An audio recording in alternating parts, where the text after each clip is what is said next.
Assalamualaikum buat semua ahli kelab fotografi BMAT 2021. Saya Aina Dana binti Suhaimi dari kelas 5 iArt selaku setiausaha kelab fotografi. Pada hari ini kita akan menonton satu video YouTube yang bertajuk Rule of Third. Apakah sebenarnya Rule of Third ini? Untuk tahu lebih lanjut, jom saksikan video ini. Apabila kita nak tangkap gambar, rakam video guna phone atau guna kamera, biasanya kita akan nampak dua line menegak dan juga dua line melintang dekat skrin gadget. Kalau yang guna Photoshop pun, bila kita nak crop gambar, mesti line-line misteri ini akan timbul. Jadi kepada yang tak tahu dan nak tahu kegunaannya, boleh tonton video ini sampai habis. Dalam bidang visual screen ini, anda kena tahu satu istilah yang dinamakan sebagai frame composition. Makhluk ini penting untuk kita dapatkan visual yang kemas dan juga ada fokus.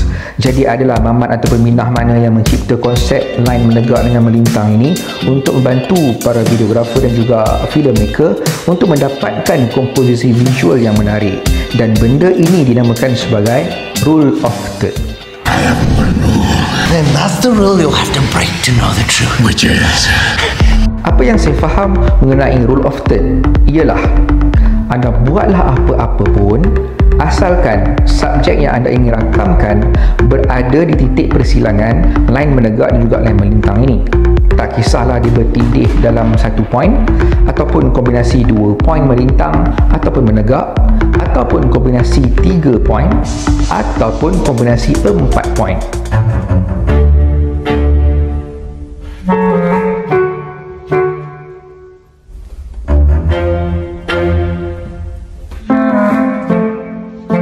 Di sini saya sertakan contoh-contoh visual menggunakan konsep Rule of Third yang menyentuh satu point.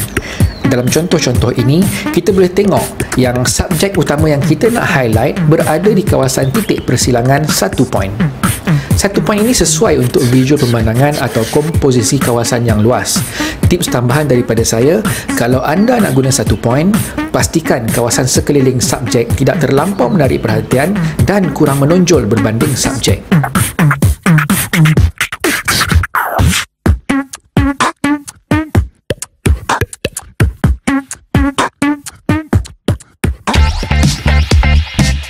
Komposisi 2 point pula memang standard dan paling banyak digunakan. Yang bezakannya hanya melintang ataupun menegak.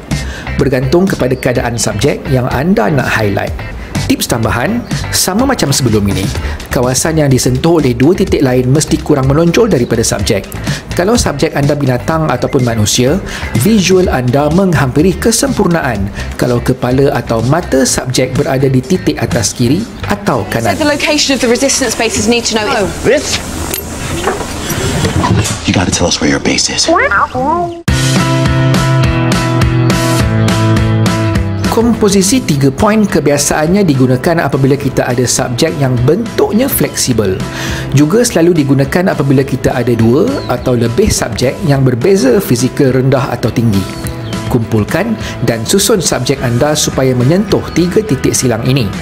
Tips tambahan, jangan pisahkan subjek-subjek anda. Pastikan ia jadi macam seketul. Sebab tu gambar ini pada saya agak gagal dalam menggunakan komposisi 3 point.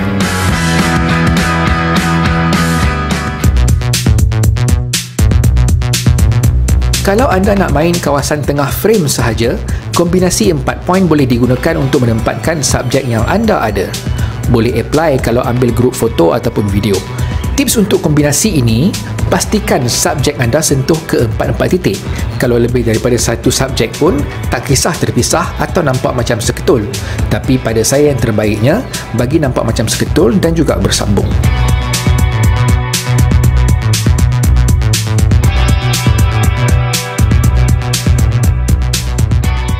Kalau anda masih tak pandai ataupun tak yakin nak guna konsep Rule of Third ini, jangan risau.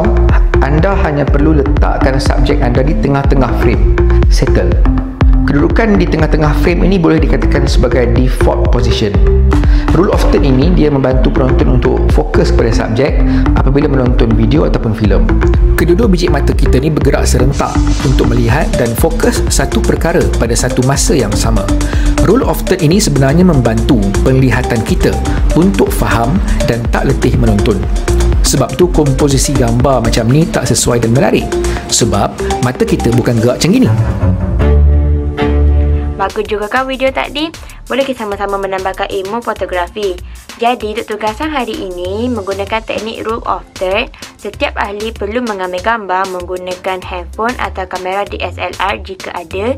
Tema foto ialah pemandangan rule of third. Syaratnya tidak boleh copy paste gambar orang lain, mesti gambar ori daripada korang. Lepas ini akan ditunjukkan beberapa foto yang menggunakan teknik rule of third. Itu sahaja daripada saya untuk hari ini.